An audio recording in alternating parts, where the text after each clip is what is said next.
Thank you everyone for tuning in. For those online, we're going to be talking about coming to terms with the diagnosis of Duchenne and Becker muscular dystrophy.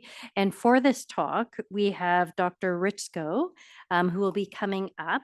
She is a child and adolescent psychiatrist and at CHEO and an assistant professor at the University of Toronto. For the session, our moderator is Dr. McMillan, and we have several panelists after the talk, and that'll include Dr. Natalie Truba, Rachel, I didn't ask how to pronounce her name, I apologize, Witzke, and Lorrie Power. So welcome, Dr. Hrycko. Thank you so much. And, I'm delighted that I was promoted as an assistant professor at the University of Toronto. Je vais juste dire, souhaiter la bienvenue aussi à tous ceux qui parlent français et if there are some questions or some people prefer to ask questions in French, I understand this is welcome and a number of us can translate. So just bienvenue à tout le monde.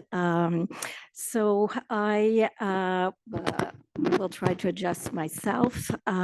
We're a bit late, but I'm hoping that we're going to have a discussion and we can spend less or more time, depending. So I will try to get organized here, moving the slides. So I do not have any conflict of interest. I want to share that I discovered Rick Guidotti, who is a photographer, artist, and if you don't know of him, he's actually, he used to be quite famous making photographs of fashion models and all of this. And then he, saw the light as to how beauty can be found everywhere and started photographing individuals who are beautiful, but are, perhaps different, and made a statement for all of us to be inclusive, accepting, and recognizing the strengths of everyone. So some of the images, the photographs are from his website. So I just want to acknowledge that. And one of the philosophy of his, what he'll say is change how you see how you change. And I think it is so true. And I think throughout what I also want to acknowledge is that we all have a background, we all have some cultural background. We may also have various bias that we may not always recognize. And I think it is important, and I know that throughout my journey as an individual, as a physician as well, I'm, constantly learning, and I'm realizing how in some situation I may be having assumption that I need to work at putting behind, because I think it's far from the reality of the individual. And sometimes I think when we enter a new domain, either as an individual with an illness, a disability, we face a system that may already have made some interpretation or assumption that are not true. And I think that part of our role as a caring community is to work together to break down some of these barriers that sometimes exist, and to call them and to break them down. There's a few drawings as well, and I want to acknowledge that they're from a dear friend of mine, Dr. Gusder, and she's a true inspiration. And she is someone who is multi-talented, but also has been able to put her emotion through a number of difficult moments recently into very poignant drawings that I think speak to me a lot. And I want to talk to also thank some relatives. So there are some photographs of a relative, and I will share a little bit of that story as well. As I think it's important at many levels that we all have a story. So this is part of the goal of what we're asked to talk about, reflect upon in terms of our individual journeys. So coming to terms, the time of diagnosis, the grieving, the coping, and the impact on the family. There are a number of emotions that throughout I will encourage you to allow yourself to feel and to recognize that there's no right or wrong emotion. This is what they are. And it is fine to embrace them, and it's fine to let them go at times. I really feel a lot of the time that every time I meet an individual, I am often curious. I'm thinking about hope. I'm thinking about their journey, their resilience. I'm always amazed by their strength, their courage, their flexibility, how they are able to adapt, and they are a real inspiration. But I also know that they're facing lots of hurdles, obstacles. They also have to deal with stigma, and this comes in many ways, and it comes from everywhere. There's also bias that I've alluded to as well. And there's also access. I think someone was sharing, there's some individual all over the country here, and some areas in our country are not as well resources, and the hurdle of accessing care, accessing service, finding a supportive community, finding someone who will relate, understand, advocate. We've heard about schools, how, this can vary tremendously as well. And I want to acknowledge that every individual will have a mix of all of this throughout their journey. So this is a very pleasant, wonderful memory when I learned that a relative was expecting their first child. Lots of emotion, positive, and really looking forward to that little one that has been, everyone was looking forward to it. And I will, start with a little bit of this journey here with an analogy, and we'll come back to it. This is a poem that I learned about recently about, this is, and I can't really read, so I need to mix my glasses, my slides, and my paper here, so you'll excuse me. So when you're going to have a baby, it's like planning a fabulous vacation trip to Italy. You buy a bunch of guidebooks and you make your wonderful plans, the Coliseum, the Michelange David, the gondola in Venice. You may learn some handy phrases in Italian. It's all very exciting. And you hold this thought, this is this pregnancy, this is baby that you're anticipating your trip. And, you get to discover, your little one, and how they just, are a bundle of joy. They mimic everything you do. They just looking at this little one, I'm smiling and thinking about him. And then, this little one is part of a system, part of a family. This is his great grandmother with him and his mom at their first Halloween party. So as parents, you come in with your own baggage, your own, wish, hope for your child. And you have your family that also has their own wishes, hopes for, this little one.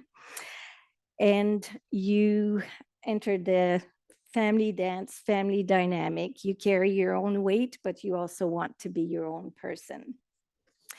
And as a new parent, you're excited because, you've read all of these guidebooks and you know everything about milestones, and you want to be sure that, you're going to be, reaching the right milestones. And if there's a little delay, you're a little bit panicky. And then you call your, relative who is a psychiatrist, and is it okay? Or you will, and you're sharing that journey together.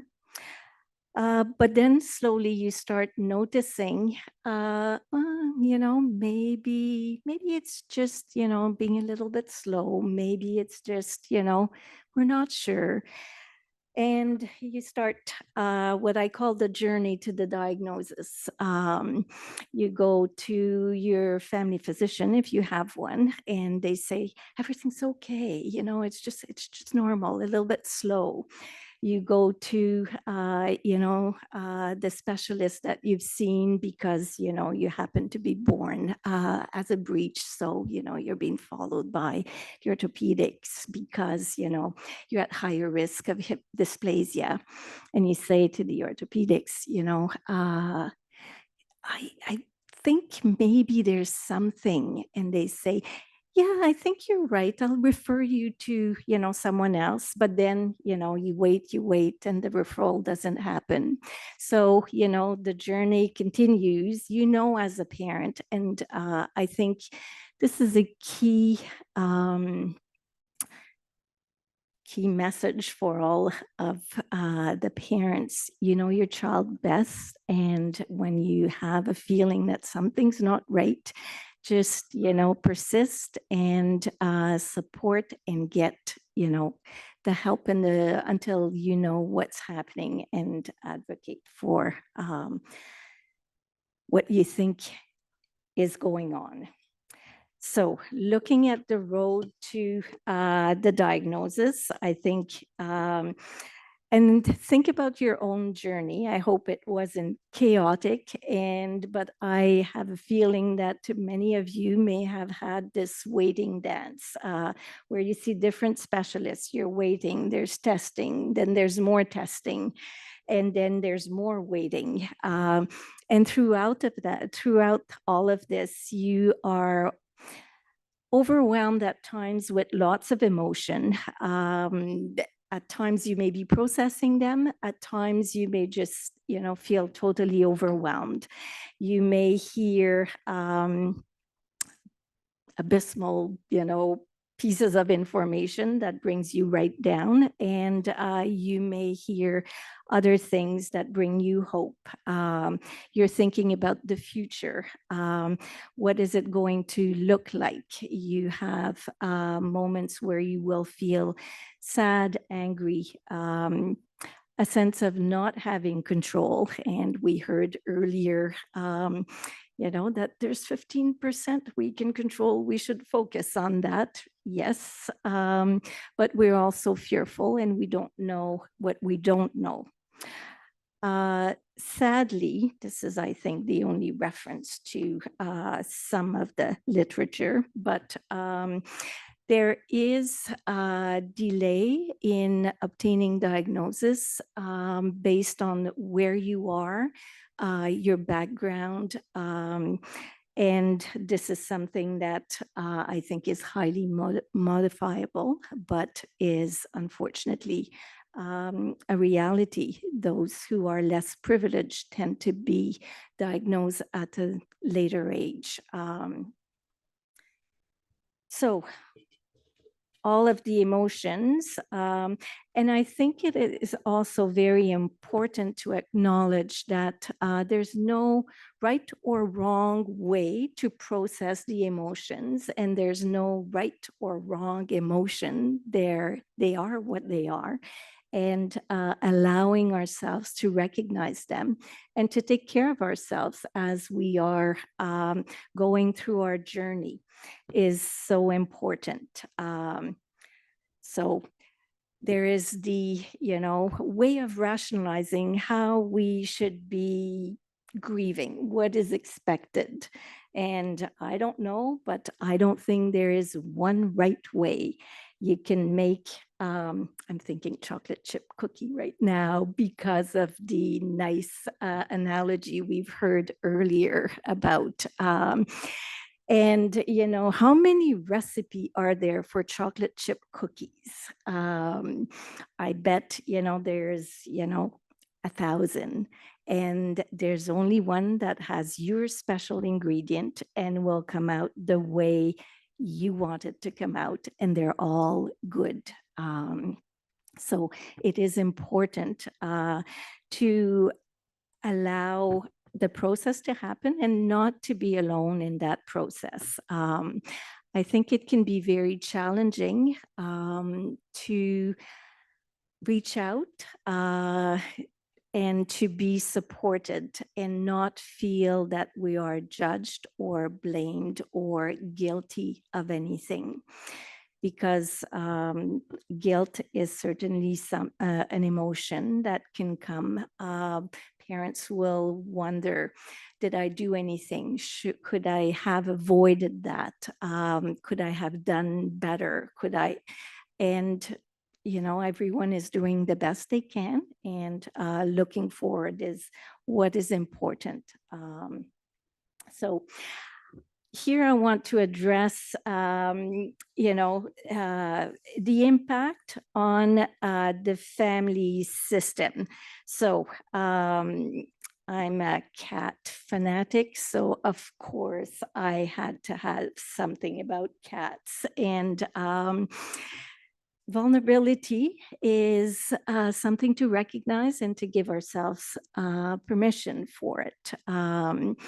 As a parenting entity, we will have different ways of coping with emotion and dealing with having a child who has a significant diagnosis will bring all sorts of emotions. And it is important as a parenting unit to be able to recognize the strength and the areas of weakness of our co-parent or of our partner in the parenting journey, but also in the other members of the family. There can be other children, siblings, and how are they managing with that? Where and what is their role? And as the journey is progressing for the individual, this will also have an impact on every member of the family. Some will want initially to find out everything there is to find out, and some will be very comfortable burying their head or their mind or their hands in doing something that has nothing to do with the matter. And we need to respect what works for the individual at that time. And this can cause also some dynamics within a family system, with one parent wanting to know everything and the other parent not feeling that, or feeling this is overwhelming. I just found this resource very helpful, and I'm referring to it at the end in the reference.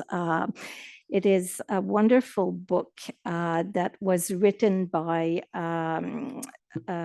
two psychologists, Frank Sileo and Carol Potters, When Your Child Has a Chronic Medical Illness, A Guide to the Parenting Journey. So this is directly from from their book. And with the internet, I think we need to learn to use it appropriately, but also learn that we can find everything on the internet. So this is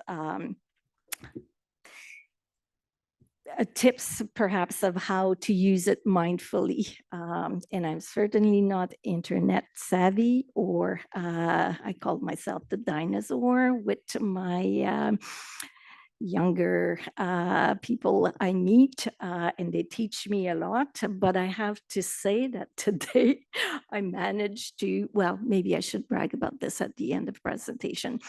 Well, I will tell you, we'll see if it works, but I think I was successful in inserting a video in the slides. So without any help, there we go. So I think that as parents, often we take on the role of caring for everyone in the family. And it's so essential for parents, but for every member of the family system, to think about what may be a very known and simple analogy, but when you fly, you're given these guidelines. So if the pressure drops, you will get an oxygen mask that will come down. What do you do first? You put it on yourself so that then you can help the others, take care of the others. And I think, this is something we tend to forget, or we tend to sometimes, for many reasons, feel, that we need to take care of others a lot more before we take care of ourselves. And I think we all need to, I need to remind myself of the importance of self-care, and recognize also the effect of stress. The effect of stress on us as parents, as partner, as sibling, as a member of a community, because it is significant. And one of the sort of tips, shall we say, that can help for some people is you do something now, not tomorrow. You don't wait until you have the time, the energy, that's the right moment, whatever. And it doesn't need to take time. I don't think there's any job description or manual for being a parent. Would be nice, but it's not like that. And I think that you are a parent, but when you have a child who has unique needs, then your job becomes very complex. And I would say it's so important that we learn to distribute the load, because as the journey of your child, family member is progressing, there will be different challenges. There will be some gains, but there will also be some losses. there will be need to adapt and to modify the trajectory. And the norm will be a different norm. And for the parent to support child becoming or transitioning into accepting that their needs are different and it's okay to have someone support them and that it may not be them is also part of the journey. And accepting the how we are perceived by others and accepting to talk about it and to educate and change some of the looks or behavior that we're subjected to is so important. And some of you have shared some of that already. As a parent, you become a case coordinator, an advocate, a spouse, a coworker, and your list of responsibility just increase and increase. One of the helpful suggestions is often the importance of planning. And everything will take more time. You need to think about, will it be accessible? Will I have the support, the equipment, etc.?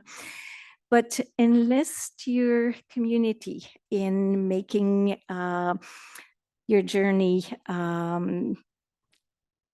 being a pleasure and being accessible for you. It's hard to find equilibrium and meaning in health when our world is having values such as autonomy, independence, productivity, being efficient, being perfect. The standard of care is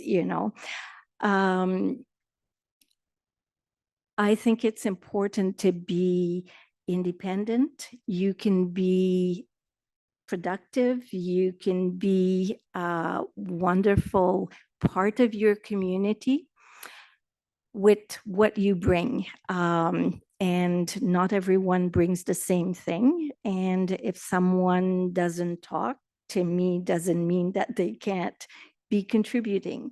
If someone doesn't walk, it doesn't mean that they can't be part of the community contributing. And all of us, I think, have a responsibility at that level. But it also means recognizing that at any moment in the journey, some of the individual may struggle because they may realize that they're no longer able to do something, or they have to face accepting support that they used to not need to have, and to support them in embracing that that's okay, and to develop a collaboration, a partnership with people around you. It can be your family, but it also will be your physician, your teacher, the people around the corner. I need to finish. Yes, okay. I'm finishing. Being an advocate. And I will say, and I think some of you will talk about that already, transitioning into adulthood is a process and one needs to start early. So I want to go back to planning our trip to Italy, where after months of eager anticipation, the day finally arrives. You pack your bag and off you go. Several hours later, the plane lands. The stewardess comes in and says, "Welcome to Holland." And you're going, wait a minute, Holland? What do you mean? I signed up for Italy. I'm supposed to be in Italy. All my life, I've dreamed of going to Italy, but there's been a change in the flight plan. They've landed in Holland, and there you must stay. The important thing is that they haven't taken you in a horrible, disgusting, filthy place full of pestilence, famine, or disease. It's just a different place. So you must go out and buy new books, learn a new language, and you will meet a lot of new people who you have not met. It's just a different place. It's a slower pace than Italy. It's less flashy than Italy. But after you've been there for a while, you catch your breath and you look around and you begin to notice that Holland has tulip, has windmills, has other things. But everyone you know is busy coming and going from Italy. And they're bragging about what a wonderful time they've had in Italy. So I will not read the rest of the poem, but I will tell you that you can spend a lot of time thinking, mourning, everything about Italy, but the pain will never, ever go away because the loss of that dream is a very significant loss. But if you spend your time and your life mourning the fact that you didn't go to Italy, you may never be free to enjoy the very, very special thing about Holland, the very, very special individual who is, different, but important.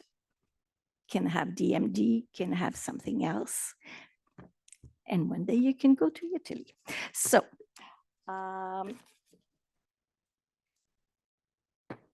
I guess I will not show the little video, but you can Google it. And it's Ian. It doesn't have words. And to me, it was very inspiring. So I will leave it at that. And any questions?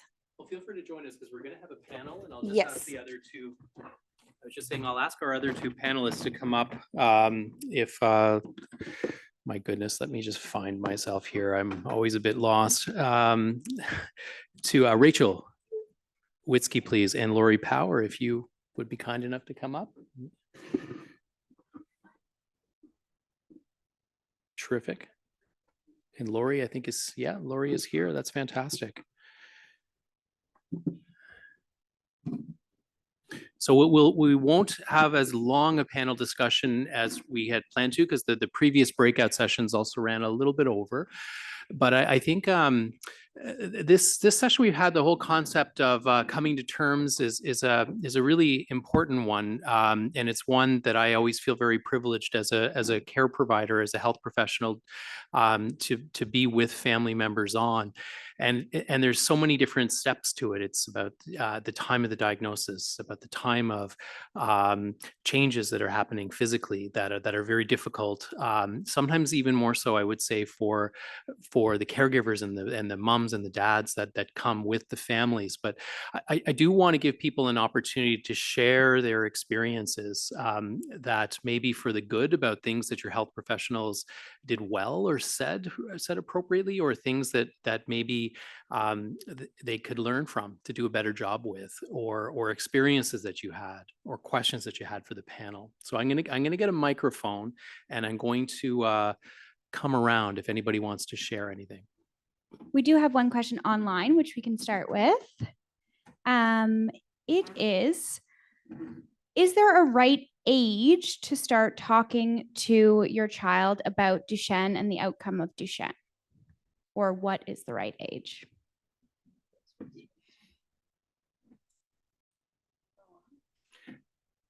Just tap it and see, Lorrie. I don't think it is. That one is. Yeah, the tap test. For us, it was right away, just at an age appropriate level. We didn't see any advantage to hiding the truth. And I think it was a relief for Alex to know that there was a reason why he was always falling down. And when we thought about it, there was going to be there were, so many medical appointments for us. We lived in the Middle East at the time when he was diagnosed. We picked up our lives. We moved back to Canada, Newfoundland briefly, then to BC. So there was a huge amount of change. And in those initial few years, there was just, you're immersed in the medical world all of a sudden. So how can you not explain, even to a 4 or 5-year-old, that there's something? So a few of us were talking about this, that we know of some people who don't tell their kids because they don't want them to be afraid. For us, I think there was a lot more fear in just hiding it and not talking about it. For us as well, at the diagnosis, we were handed a slip of paper and told it's positive. Go find some help. It was traumatic, and it's going to be 9 years. I think we have said the same date, November 26th. It'll be 9 years. Still so traumatic to think about that. But when we went to Newfoundland briefly, where my parents were, the social worker at the Janeway had looked at us. Alex was with my parents, and she said, what do you need? How are you feeling? It was the first time we hadn't ever been asked that. So I think just involving the parents and saying, this is a huge, your life has been thrown into chaos. And yeah, just having somebody ask us how we were doing. So yeah, just to answer the question, again, it's super important to involve the kids, but also I think just to make sure that the parents and extended families, siblings, that everyone is kind of looked after a little bit. Thank you, Lorrie, for sharing that. And there was one thing that you had mentioned about explaining it in an age-appropriate way, which I thought was really resonated with what I heard. And have you found as a parent that there's been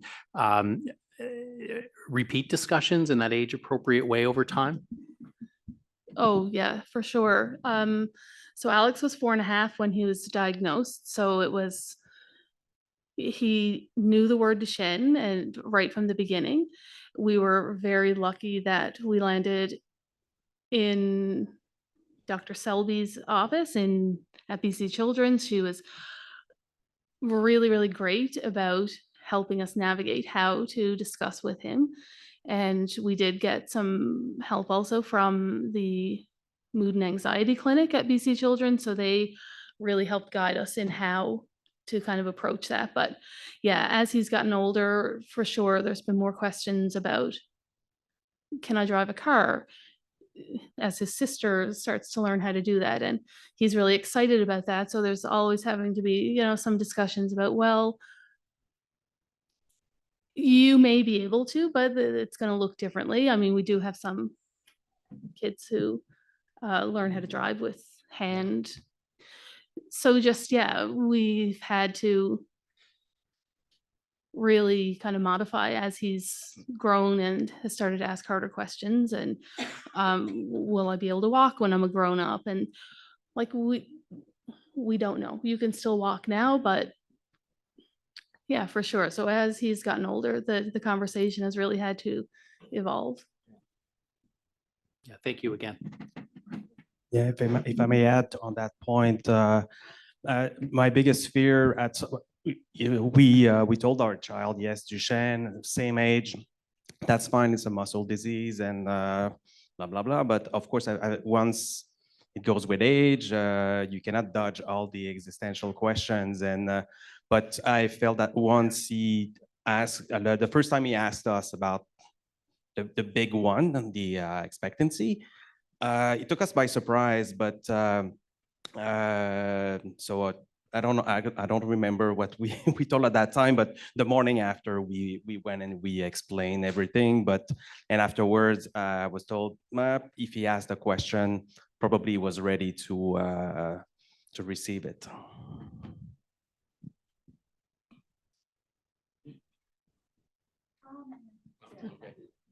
Hot topic, huh? Yeah, no, the kids are so smart. And I remember when we found out about it, and it was a journey. It took a little while to find out and digest it. And I think about 2 weeks later, I told Aiden, you know, and I sat him down. And it's you know, it's the way he was relieved when he found out, because they were talking about Terry Fox at school, and he says, oh, I thought I had cancer. And he was so relieved. And then later on, the questions came. But, you know, we were able to discuss it. And very quickly, we went from there to prepare a little program to meet the kids in school and to explain to them. And I was asking him, like, what do you want to tell your friends? You know, it's the first thing, Dad. It's not contagious. It's so important. They're so smart. I think we shouldn't underestimate them. I want to piggyback off of what you all just said. I think it's really important to be very honest in your home developmentally, appropriately, sort of talking about things to normalize it. And when kids start asking questions, we answer them honestly. And a lot of families that struggle with that concept find themselves in a position where we've developed sort of this weird way of talking about these really big things in our lives that then our kids internalize, and we don't want that. And so I think this is excellent advice, right? The hard conversations, right? But so important that we do it in a way that kids can hear it and we're not overwhelming them, right? Because we want to build on that. We wanted them to see themselves as very, very capable humans who are dealing with something that's really hard. And that's why you have all this team around you to kind of help with that. And so we want to invite them to ask questions. And I think the area of that sometimes can get challenging for folks like us is when they're kind of like, my kid's not coping well with this. We don't talk about it ever at home, but I will answer their questions if they start asking them. Well, why would they ask questions if you've never talked about it with them, right? And so part of it has to be a willingness as a parent to be a little bit uncomfortable and bringing these things into your lives in a way that you can help your child navigate and process them in a developmentally appropriate way. I would say, though, that it's okay to speak with your team first because, you know, you may be uncomfortable with it and, you know, give yourself the permission to talk to others about it before speaking to your child. You know, we're not born knowing what to do in every situation. So, yeah. I just Yeah. wanted to say quickly that we had a weird set of appointments. We had a physiotherapist physician who's called what is that called? Anyway, we had that appointment the day before we saw Dr. McMillan. And when we saw her, I don't know why I'm pointing at you, but when we saw her, she immediately said, he either has Becker or Duchenne, and that means you need a new house. You're going to have one floor. And this was all in one breath. And like, what's your first name again? She said, like, at our table, we were talking about having little bits of information at a time as adults. So also I think kids need that as well, but like having all of that at once, like was astronomical. We did not sleep that night. And then we saw this man who doesn't wear a cape, but is a hero.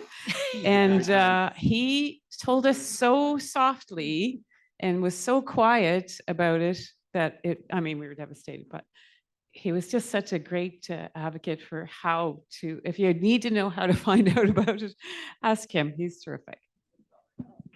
Thank you for that. I was just going to add my perspective as a mom and then also as a clinician who worked in palliative care, so had a lot of serious illness conversations. One of the best frameworks that I have tucked in my pocket is wish, worry, wonder. Have you guys used that? As parents, it's the best. Like if my kid wants to eat candy every day, I go, oh, I wish we could just eat candy. I worry that you're going to get you're going to get sick. And I wonder if we can just talk about or whatever. So when it comes to serious illness or anything serious, I check it. It's a seed that we plant and we water, and we have it multiple times. There's not one best way to do it. It's a process. Sometimes we get it right. Sometimes we don't get it right. That's when we go back to self-compassion. But the wish, worry, wonder. So I will say to my son over multiple conversations, and again, in breadcrumbs, we give breadcrumbs, not the whole baguette, because they're not going to take it in. And then we revisit it. And the wish, worry, wonder has saved me in these conversations, because I'll say, I wish this wasn't happening. I worry that things are going to change. And I wonder if we can talk about that. What is on your mind? What is on your heart? The wish, worry, wonder is like, I use it for everything. So that's my tidbit. Yeah, I think that's really good advice, Keisha. Thank you for sharing that too. I love that And framework. one thing I'll add too is I think it's okay to not know what to say. It's all right to say, I think we need to acknowledge it, because the last thing we want to do is just dodge the question. But I think it's okay to say, you know, what did you read on the internet? I'm not sure about the answer to that. Let's make an appointment and talk to your doctor about that together, or let's talk about that as a team, because I don't know the answer to that question. And you may have an inkling, you may know, you may not be ready to talk about it, and that's okay. But by acknowledging that that question was asked, by putting a plan in place of, you know, how it can be discussed, it also gives you an opportunity to not feel like you have to take the absolute lead on that and answer it. And it gives some time for it to be processed as well. So that's you give yourself permission for that. You don't always have to answer every question right in front of you, particularly because they'll often come at times when you're just about to drop them off at school, or you're just about to, you know, go to grandma's house or whatever. And it's okay to say that. I don't know, but that's a really good question. And we're gonna find that out. I know that Rachel is online joining us as well. I don't know if she has anything to add or if her audio's on. I do want to encourage, if you are struggling as a parent, to talk about things with your home. Please get supports, because what we don't want is for you to be so uncomfortable that it's hard to be honest with your kids when they're asking, because what would happen is over time you lose trust, right? And you want, when your kids ask you questions, to be able to honestly answer that in a way that, you know, doesn't overwhelm. I agree 100% with what everyone is saying, but, you know, recognize like where you struggle as an adult and do something about that, so that you can be who your kid needs you to be. Because it's one of those things that you don't think it's a big deal, but those things sit with kids. And if they don't feel like you're going to be honest with them, that really starts to erode and challenge for them to understand and accept and receive the information from you and know that you are being honest, even though it's hard. And I'm saying that because this is something that I see a lot in outpatient therapy, and when this hasn't been done in more of a healthy, adaptive way. Thanks.